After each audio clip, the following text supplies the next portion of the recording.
우리 한번 따라서 해볼까요? 인생 최고의 준비. 이런 지하의 말씀을 증거하려고 합니다. 우리들 인생은 많은 것을 준비하며 살아갑니다. 거처나 노후 준비 같은 것들이죠.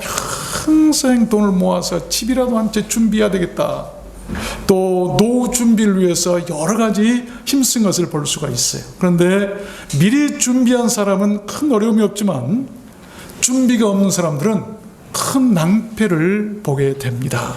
우리가 가까운 곳에 여행만 가도 마찬가지예요. 준비 없이 여행 갔다가 여행지에서 큰 낭패를 볼 때도 있어요. 근데 잘 준비한 사람은 그 여행이 즐겁고 행복하잖아요. 우리가 잘 아는 이솝 우화 중에 이 개미와 배짱이 얘기를 잘 알고 계시죠? 이 한여름에 더운데 개미는 땀을 뻘뻘 흘리면서 일을 하고 있고 배짱이는 그것을 비웃듯이 시원한 그늘에서 노래나 부르고 있어요. 곧 겨울이 닥쳤습니다. 추운 겨울이 닥치니까 개미는 먹을 것이 많아서 든든하게 살아가는데 배짱이는 먹을 것이 없어서 배가 고파서 개미에게 문을 두드려. 배짱이가 날아다니는 배짱이가 땅에 기어다니는 조그만 개미에게 와서 먹을 것을 달라고 한다. 그런 우화를 우리가 잘 알고 있습니다. 다른 거 아니에요. 우리가 준비할 수 있는 기간을 하나님께서 꼭 주시는데 그 기간에 준비하는 사람과 준비하지 못한 사람에 대한 우화가 아닌가 한번 생각해 봅니다. 우리들 인생이 살아가면서 가장 관심을 두고 준비해야 할 것이 여러분 무엇이라고 생각이 되십니까? 다른 것 아닙니다. The second coming, 주의 재림이에요. 그 날은 세상 종말의 날이고 우리가 주님을 만나는 날이고 영생과 영벌이 나 개인이나 모든 인류에게 판가름 난 날이기 때문이에요. 가장 중요한 날이에요. 그 일은 사람들의 선택으로 이루어진 것이 아닙니다. 그 누구도 피할 수 없도록 이미 정해져 있어요. 우리가 최근에 이 근래에 오늘 아침에도 뉴스를 봤는데 리비아에서 홍수가 내려서 사람이 2만 명 가까이 그 아름다운 강으로 바다로 흘러내려가서 그 바다 근처에 시체들로 가득 채워져 있다. 무시무시한 일들을 우리가 볼 수가 있어요. 그들이 원해서 그랬을까요? 아니에요. 언제 어느 날 이 인류도 그런 일을 당할 줄은 알 수가 없어요. 뿐만이 아니죠. 이 근래 보세요. 하와이에서는 섬 전체가 불이 타버리잖아요. 자연 발화로 인해서 일어난 거예요. 아니면 뭐 실수라고도 얘기합니다만 자연 발화로 인해서 날씨가 너무 뜨거워져 가지고 그런 무서운 일들이 벌어지고 지진이 나서 수천 명이 한꺼번에 죽게 된 것들, 그렇게 자랑하고 이 아름다운 지난날 그 선조들의 아름다운 유적지들 자랑하던 것이 하루아침에 완전히 무너져 버리고 폐허가 되어버리죠. 우리는 알 수 없는 거예요. 우리가 이럴 때 무엇을 준비하며 살아가야 될까요? 성경은 분명히 그것을 가르치고 계십니다. 오늘 본문 말씀은 예수님께서 순환 받으시기 전에 감람산에서 제자들에게 이르신 감람산 강화라고도 해요. 그 내용을 보니까 예루살렘의 멸망이라든지 세상의 종말, 그리고 주님 자신의 재림과 그 재림에 대한 성도들의 준비 자세를 가르치고 계세요. 본문 말씀 다시 한번 읽어보면 이러므로 너희는 예비하고 준비하고 있으라 이 말입니다. 생각지 않은 때에 인자가 오리라. 그래서 저는 오늘 말씀을 받들어서 예수님께서 명하신 그 주의 재림을 어떻게 준비해야 되는가를 여러분들께 증거해 드리려고 하는 것입니다. 모든 일은 준비하는 그 길을 알아야 돼요. 엉뚱한 거 준비해봐야 아무 소용없어요. 준비하는 그 길을 알아야 우리가 실패하지 않을 수가 있습니다. 아십시오. 주님은 반드시 재림합니다. 믿습니까? 계시록 1장 7절에도 보니까 벌지에다 구름 타고 오시리라. 각인의 눈이 그를 보겠고 그를 찌른 자들도 볼터이요 땅에 있는 모든 족속이 그를 인하여 애곡하리라라고 기록하고 있어요. 오늘 말씀으로 주의 재림을 잘 준비하는 우리 모두가 되어서, 그래서 그날 주의 재림의 날에 부끄러움을 당하거나 애곡하는 일이 없이 영광스럽게 구름 타고 오시는 주님을 맞이하고 그 화려한 구원의 자리에 참여하는 우리는 모두 되었으면 좋겠습니다. 그러면 어떻게 주의 재림을 준비해야 될까요? 첫 번째입니다. 이 delusion of man, delusion of man, 사람의 미혹을 받지 않도록 조심해야 돼요. 재림이라고 하는 것 가지고 사람들이 어마어마하게 미혹합니다. 여기에 넘어져서 이단에 빠지고 일생을 망치고 재산 다 탕진하고 가족이 다 깨지고 어마어마한 비극들이 일어나는 것을 우리는 얼마든지 볼 수 있는 모든 것은 사람들의 미혹 때문이에요. 오늘 4절 말씀에 이렇게 얘기합니다. 예수께서 대답하여 가라사대 너희가 사람의 미혹을 받지 않도록 주의하라. 많은 사람이 내 이름으로 와서 이르되 나는 그리스도라 하여 많은 사람을 미혹해 하리라. 사람의 현혹이나 기만이나 유혹이나 잘못된 신념이나 과대망상이나 틀린 생각이나 착각이나 오해 같은 것에 넘어가지 말라는 것입니다. 믿음이 좋다고 하는 것, 잘못된 신념, 믿음이 좋은 것 같이 보이지만 잘못된 믿음은, 잘못된 신념은 우리가 성경에서 말한 믿음과 전혀 다른 신념들이에요. 이런 것들 때문에 많은 사람들이 미혹받는 것을 볼 수가 있어요. 지금도 많은 교회들 안에 그런 미혹의 영들이 얼마든지 넘쳐나고 있어요. 예수님께서 감람산 위에 앉으셨을 때 제자들이 종용이 나와서 묻습니다. 예수님, 우리에게 이르십시오. 어느 때에 이런 일이 있겠사오며 세상 끝날에는 무슨 징조가 있겠습니까? 그때 주님께서 말씀하시죠. 6절에 보면 난리와 난리의 소문을 듣겠으나 너희는 삼가 두려워 말라. 이런 일이 있어야 돼. 아직 끝은 아니니라. 민족이 민족을, 나라가 나라를 대적하여 일어나겠고 처처에 기근과 지진이 있으리니 이 모든 것이 재난의 시작이니라. 아십시오. 여러분, 우리가 사랑해야 할 대상도 사람이고 조심해야 할 대상도 사람이에요. 극과 극이죠. 마지막 날의 특징은 사람들의 미혹이 많이 있다고 지금 주님 말씀하고 계신 거예요. 마태복음 24장에도 그때의 사람이 너에게 말하되 보라 그리스도가 여기 있다 혹 저기 있다 해도 믿지 말라. 거짓 그리스도들과 거짓 선지자들이 일어나 큰 표적과 기사를 보여 할 수만 있으면 택하신 자들도 미혹하게 하리라. 내가 예수다, 그리스도다, 내가 어떤 사람인데 큰 표적을 행하고 기사를 행합니다. 막 병자들도 살리고 막 죽은 자들도 살릴 수도 있다고 봐요. 그런데 다 미혹하는 영들이에요. 그런 미혹에 넘어가지 말라라고 하는 것이죠. 두 번째입니다. 어떻게 주의 재림을 우리가 준비해야 될까요? 두 번째는 endure to end. 이 끝까지 endure, 견뎌라, 견뎌라. 오늘 9절 말씀에 주님께서 그 말씀을 하고 계세요. 그때 사람들이 너희를 환난에 넘겨주겠으며 너희를 죽이리니 너희가 내 이름을 위하여 모든 민족에게 미움을 받으리라. 그때 많은 사람이 시험에 빠져 서로 잡아주고 서로 미워하겠으며 거짓 선지자가 많이 일어나 많은 사람을 미혹하게 하겠으며 불법이 성함으로 많은 사람의 사랑이 식어지리라. 그러나 끝까지 견디는 자는 구원을 얻으리라. 마지막 때의 특징은 미움이에요. 미움. 마귀가 서로 미워하게 만들어, 싸움하게 만들어. 그러나 그 가운데서도 우리가 어떻게 해야 될 것인가? 주님은 끝까지 견뎌라, 견뎌라. 그럼 구원을 받을 것이다.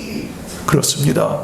주의 재림을 사모하는 사람들은 끝까지 인내하고 견딜 줄 알아야 돼요. 이 견딘다고 한 말은 원래 무거운 짐을 지고 견딘다는 말입니다. 무겁다고 짐을 부려버린 게 아니라 무거운 짐을 지고 견딘다는 말이에요. 그래서 어떤 곤란한 일이나 고통 같은 것을 안고 참는 것, 또 끝까지 지탱하고 참아내고 버텨내고 어떤 일을 쉬지 않고 계속 지속한다. 무거운 짐을 지고 한다는 말이에요. 마치 농부가 씨앗을 뿌리고 견디면서 가을을 기다리는 것 같은 그런 말씀 아니겠습니까? 야고보 사도는 야고보 5장에서 그러므로 형제들아 주의 강림하시기까지 길이 참으라. 보라 농부가 땅에서 나는 귀한 열매를 바라고 길이 참아 이른 비와 늦은 비를 기다리나니 너희도 길이 참고 마음을 굳게 하라. 주의 강림이 가까우니라. 여러분 아십시오. 악인은 심판을 견디지 못한다고 성경이 기록해. 그러나 끝까지 참고 견디며 인내한 사람은 구원을 받는다는 것을 믿으시길 바랍니다. 마태복음 10장에도요 나중까지 견디는 자는 구원을 얻으리라고 주님 분명히 말씀하고 계세요. 그러면 무엇이 우리로 그런 시련이나 핍박을 견디면서 인내하고 이기게 할 수 있을까요? 그것이 바로 뭐냐면 사랑과 위로와 사명과 말씀입니다. 고린도서 13장에 인내할 수 있는 길을 이렇게 말하고 있어요. 사랑하는 모든 것을 참으며 모든 것을 믿으며 모든 것을 바라며 모든 것을 견디게 한다. 무엇이요? 사랑. 그런데 마지막 때는 사랑이 식어져 가요. 마지막 때는 미움이 성해져 갑니다. 어떻게 사람들이 미워한지 모르겠어요. 사랑하십시오. 사랑이 모든 것을 참고 견디게 하는 거예요. 고린도후서 1장 6절 보면 이 위로가 너희 속에 역사여 우리가 받는 것 같은 고난을 너희도 견디게 하느냐. 무엇이죠? 이 위로가 견디게 한다. 서로 위로할 줄 알아야 돼. 좀 위로 좀 해야 돼요. 옆 사람 보면 위로도 할 줄 알아야 될 텐데 흉보고 그러면 안 돼요. 위로하면 그 위로가 견디게 한다. 고린도후서 6장 4절 오직 모든 일에 하나님의 일꾼으로 자천하여 많이 견디는 것과 일꾼이 많이 견디게 한다. 우리가 사명 내게 주신 일꾼 그 사명 그 일 때문에 우리는 견딜 수가 있는 거예요. 그래서 우리에게 주신 직분이 소중한 거예요. 바울 사도는 그 직분 때문에 매를 맞고 죽임을 당할 만한 돌팔매에 병도 들고 사자에게 위협도 받고 도둑들에게 매도 많이 맞고 있었지만 그 사명 때문에 끝까지 참고 견딜 수가 있었어요. 또 누가복음 8장에 보니까 좋은 땅에 있다는 것은 착하고 좋은 마음으로 말씀을 듣고 지키어 인내로 결실하는 자들이니라. 좋은 땅에 있다는 것은 좋은 마음으로 말씀을 듣고 지키어서 인내하며 이렇게 결실한다. 말씀이 우리 안에 있어야 참고 인내할 수 있게 된다고 하는 그런 말씀을 자주 들어야 돼요. 아십시오. 주님은 우리의 모든 수고를 알고 계신다고 말씀하고 계세요. 계시록 2장에 보니까 또 네가 참고 내 이름을 위하여 견디고 게으르지 않는 것을 아노라. 안다. 참고 있는 것, 인내하고 있는 것, 하나님 때문에 고생하고 있는 것 주님은 다 보고 계세요. 그리고 때가 되어서 주님께서 오실 때는 그들을 불러내셔서 구원하시고 그들에게 상을 주실 줄로 믿습니다. 여러분께는 그런 인내하는 기도와 인내하는 위로와 인내하게 하는 사랑이나 인내하게 하는 그런 사명이나 인내하게 하는 그런 말씀이 있으십니까? 여러분 마음속에 사랑을 품으십시오. 그리고 남을 위로할 만한 마음을 가지세요. 그리고 무엇보다도 내게 주신 사명을 귀하게 여기고 그리고 하나님의 말씀을 우리 마음 안에 품고 살아가면 우리 하나님께서 끝까지 견디고 끝까지 승리하게 해주실 줄로 믿습니다. 세 번째입니다.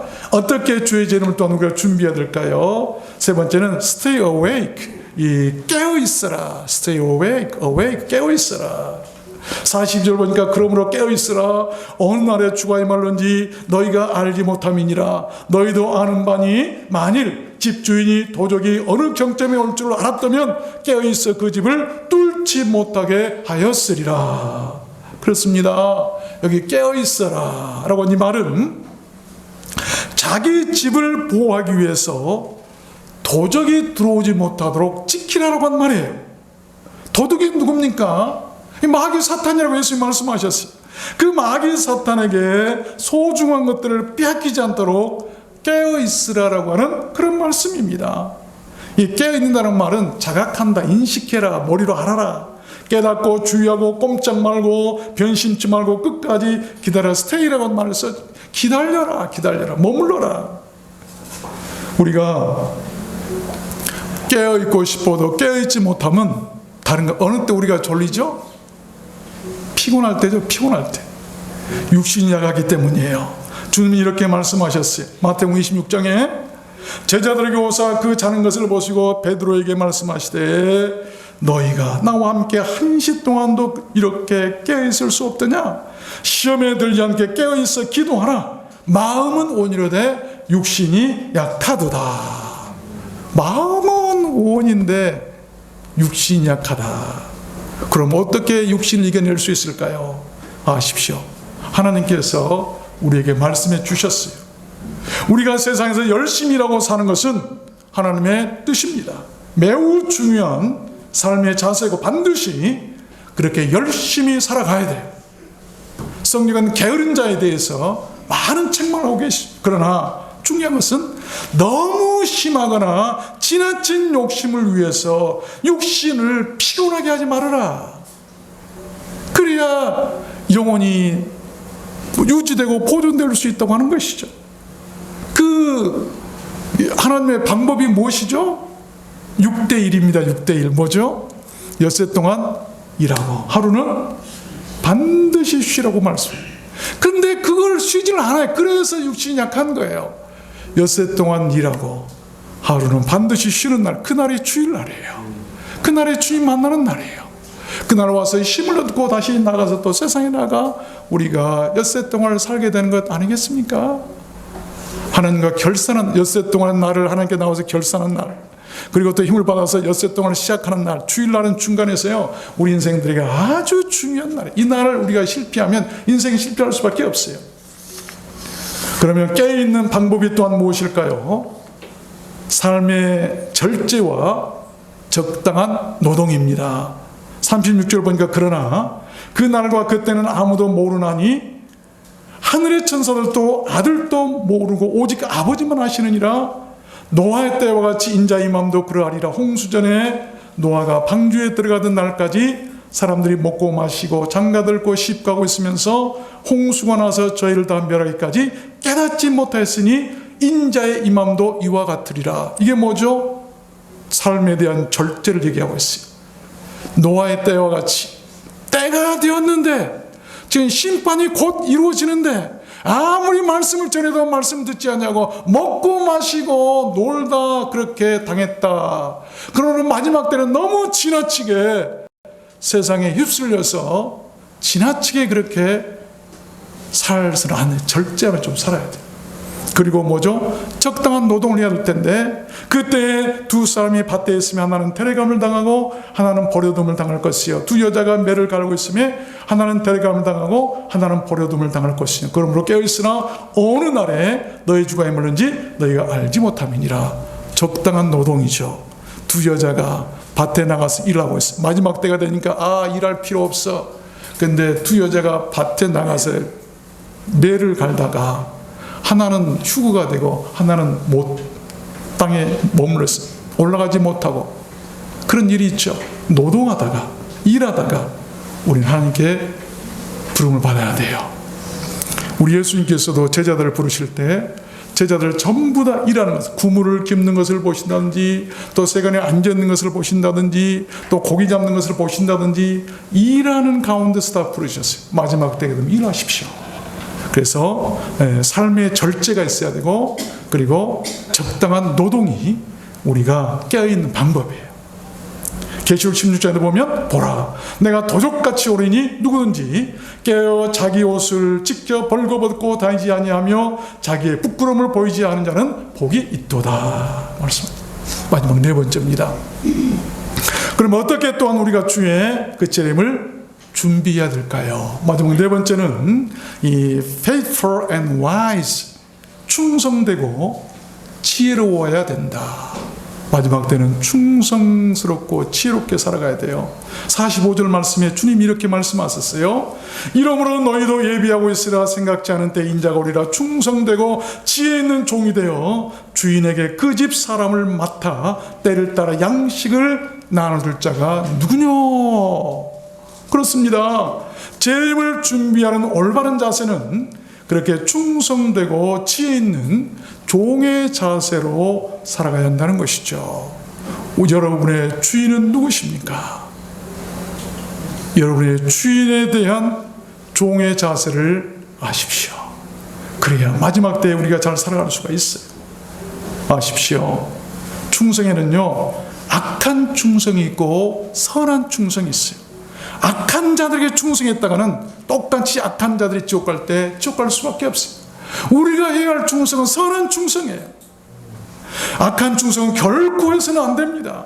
선한 충성이 하나님의 교훈을 빛나기 때문이라고 말씀해요. 디도서 2장에 보니까 때려 먹지 말고 오직 선한 충성을 다하게 하라. 이는 범사에 우리 구주 하나님의 교훈을 빛나게 하려 함이니라. 사람도 악한 사람에게 있어요. 악한 사람에게 충성할 필요가 없어요. 반드시 거기서 나와야 돼요. 선한 충성을 해야 돼요. 선한 충성. 주님께서는 선한 충성을 다하는 종과 그렇지 못한 악한 종을 비교하시면서 그들의 결말에 대해서 또한 이렇게 말씀하셨어요. 충성되고 지혜 있는 종이 되어 주인에게 그 집 사람들을 맡아 때를 따라 양식을 나눌 자가 누구냐. 주인이 올 때에 그 종이 이렇게 하는 것을 보면 그 종이 복이 있으리로다. 내가 진실로 내게 이르노니 주인이 그 모든 소유를 저에게 맡기리라. 선한 충성이에요. 그런데 만일 그 악한 종이 마음에 생각하기를 주인이 드디어 오리라 하여 동무들을 때리며 술 친구들로 더불어 먹고 마시게 되면 생각지 않은 날 알지 못하는 시간에 그 종의 주인을 엄히 때리고 외식하는 자의 밟는 율에 처하리니 거기서 슬피 울며 이를 갈미 있으리라. 주님은 선한 일에 죽도록 충성하는 종들을 사랑하시고 상을 주실 줄로 믿습니다. 계시록 2장에 죽도록 충성하라. 그리하면 내가 생명의 멸류관을 네게 주리라. 여러분, 죽도록 충성할 여러분의 대상은 누구십니까? 내 목숨 바쳐 충성할 만한 그런 대상을 만나셨습니까? 내 목숨도 아깝지 않다고 내 목숨을 바쳐 충성할 만한 그런 충성, 죽도록 충성하는 것이죠. 주님께 할 수 있는 충성 아니겠습니까? 왜? 그 충성으로 생명의 멸류관을 받을 수 있기 때문이에요. 말씀을 맺겠습니다. 성경은 세상을 광야라고 표현하고 있죠. 그리고 주의 백성들은 그 광야에서 주의 길을 예비하고 준비하는 자들이라고 이사야 선지자가 말씀하고 있어요. 그래서 높은 곳을 낮추고 낮은 곳을 높이고 굽은 곳을 걷게 하고 어그러진 것을 평탄케 하라고 하는 이사야 선지자의 그 준비하고 주의 길을 예비하라고 하는 그 말씀은 한마디로 얘기하면 너희들이 개척하라라고 한 말입니다. 주의 길을 개척해라. 그렇다면 이 땅의 모든 교회는 어떤 정신으로 어떤 모습으로 어떤 자세로 존재해야 될까요? 모두 다 주의 재림의 길을 준비하는 교회들이 되어야 돼요.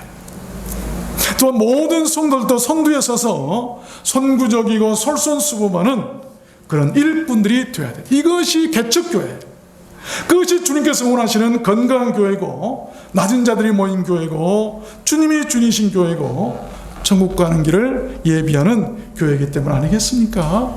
교회는 마치 들판이나 광야에 피있는 꽃들과도 같습니다. 들에는 작은 꽃도 있고 눈에 띄는 큰 꽃도 있어요. 모두 꼭 큰 꽃이 되어야 할 필요는 없습니다. 크든 작든 꽃은 그 자체로 향기가 있고 아름다우면 되는 거예요. 작은 꽃이라요 미워할 사람도 없고 큰 꽃이라고 해서 사랑할 사람도 없어요. 오히려 큰 꽃이라요 향기도 없고 오히려 독이 있는 꽃이 있다고 한다면, 악취를 내는 꽃이라고 한다면, 비록 작은 꽃이라도 아름답고 향기가 있는 꽃보다 더 못할 것입니다. 오히려 해를 끼치고 악을 끼칠 수도 있어요. 여러분, 향기 있는 꽃들의 향기를 따라가다 보면 어느새 힘든 광야를 다 지나갈 수가 있게 될 것입니다. 주님께서 꿈꾸시는 교회가 바로 그런 교회였어요. 교회는 크고 작음이 없어요. 분명히 아십시오. 뭐 큰 교회가 있고 작은 교회, 사람들 눈에 보이기는 그럴지 모르겠습니다만 작다여 단지 생존하기 위해서 몸부림이나 치는 그런 존재가 개척교회가 아닙니다. 주님께서 그 교회에 계시다면 그 교회는 이미 그 자체 온전한 주님의 교회입니다. 주님이 말씀하셨어요. 마태복음 18장에 두세 사람이 내 이름으로 모인 곳에는 나도 그들 중에 있느니라. 두세 사람만 모여도 그 온전한 교회예요. 무엇이든 크다고 다 좋은 것은 아니잖아요. 또 작다고 불편한 것도 아닙니다. 다 장단점이 있어요. 사람도 키가 크면 다 좋은 것 같죠? 불편한 점도 있어요. 양복 입으려면 또 양복 옷을 또 가면 많이 써야 돼요. 키가 작다고 불편한 점 있나요? 아니야. 키 적어서 좋은 거 너무나 많이 있어요. 저는 키가 좋아서 너무나 좋아요. 적어서 좋아요. 예? 그래요. 불편해요. 여러분, 주님께서 이 땅에 계실 때 크고 화려한 곳을 찾아다니지 않으셨어요. 높은 사람이나 부자들만 찾아다니지도 않았어요. 자기의 오는 부자들을 사랑하고 어서 와라 부자들만 칭찬하고 그들만 아끼지 않으셨어요. 주님은 광야의 계시를 좋아하셨고 가난하고 낮고 천한 사람들과 오히려 함께 하시기를 원하셨습니다. 우리를 두란노 소원교회는 광야의 이름 모를 작은 꽃처럼 비록 크기는 작아도 향기가 있는 그런 교회였으면 좋겠습니다. 광야의 길을 내고 주의 오심을 준비하는 향기로운 교회였으면 좋겠어요. 여러분, 교회는 영원히 개척교회예요. 이것이 주의 오시는 길을 예비하고 준비하는 개척자들의 교회의 모습입니다. 세상에 개척이란 말처럼 가치 있고 용기 있고 보람 있는 말도 없을 것입니다. 아무도 손대지 않는 분야의 일을 처음 시작해서 새로운 길을 닦는 일이기 때문 아니겠습니까? 역사는 그들을 알아주고 하늘의 상도 그들에게 있을 것이라고 믿어요. 그것이 주의 재림을 준비하는 교회의 바른 자세가 아닐까 생각하는 것입니다. 누가복음 12장에 적은 무리여 무서워 말라 너희 아버지께서 그 나라를 너에게 주시기를 기뻐하시느니라. 저는 이 말씀이 너무나 적은 무리여 작은 교회 작은 사람들이여 무서워 말아라. 너희 아버지께서 하늘 아버지께서 하나님의 그 나라를 너희에게 주시기를 기뻐하신다. 작지만 작은 곳에서 믿음을 지키고 하나님의 사명을 감당하고 있는 그들에게 그의 나라 주시기를 하나님께서 기뻐하신다는 건 말씀. 하나님이 더 기뻐하신다는 거예요. 아가서 2장의 14절 말씀도 저는 너무 좋아합니다. 바위 틈 낭떠러지 은밀한 곳에 있는 나의 비둘기야 나로 네 얼굴을 보게 하라. 나로 네 소리를 듣게 하라. 네 얼굴은 아름답고 네 소리는 부드럽구나 라고 한 말씀. 바위 틈 낭떠러지 은밀한 곳 비둘기 한 마리를 주님은 사랑하세요. 주님은 그 비둘기의 얼굴을 보고 싶어하고 그 소리를 듣고 싶어하세요. 그 얼굴이 아름답고 그 소리가 부드럽기 때문이다. 바위 틈 낭떠러지 은밀한 곳. 왜 그럴까요? 왜 하나님께서 비둘기를 그곳에 숨겨놓으셨을까요? 짐승들이 연약한 비둘기를 잡아먹기 때문에 보호하시는 거예요. 그 바위 틈 낭떠러지 은밀한 곳에 교회가 있었을까요? 교회 이름이 있었을까요? 아무도 모르는 곳에 주님께서 그곳에 숨겨놓으시고 그의 소리를 듣고 싶어 하시고 얼굴을 보고 싶어 하시고 저는 우리 누란노 소원교회가 그런 교회였으면 좋겠어요. 아무도 모르는 교회, 세상 사람들이 알지 못하지만 우리 주님이 하시는 교회, 그리고 우리가 하는 교회, 여러분 알고 찾아오시잖아요. 이게 가족이니까 찾아오는 것 아니겠어요? 이런 아름다운 교회를 마지막 때에 주님께서 잘했다 칭찬할 것이라고 저는 믿고 그 나라를 주시기를 기뻐할 것이라고 저는 믿어요. 우리는 가까운 곳에 여행만 가도 며칠 전부터 준비하잖아요. 하물며 우리들 긴 인생길 여정에서 여러분 무엇을 준비하며 살아가십니까? 아시죠? 천국은 준비하는 자들의 것입니다. 그러기 위해서는 사람들의 묘를 받지 않도록 주의하고 끝까지 견뎌내고 끝까지 깨어있고 끝까지 충성하고 끝까지 지혜로운 종들로 살아갔으면 좋겠습니다. 그럴 때 주님께서 오셔서 흐르는 눈물을 닦아주시고 착하고 충성된 종이라고 칭찬해 주실 줄로 믿습니다. 여러분 모두 다 그렇게 되시기를 주님의 이름으로 축원합니다.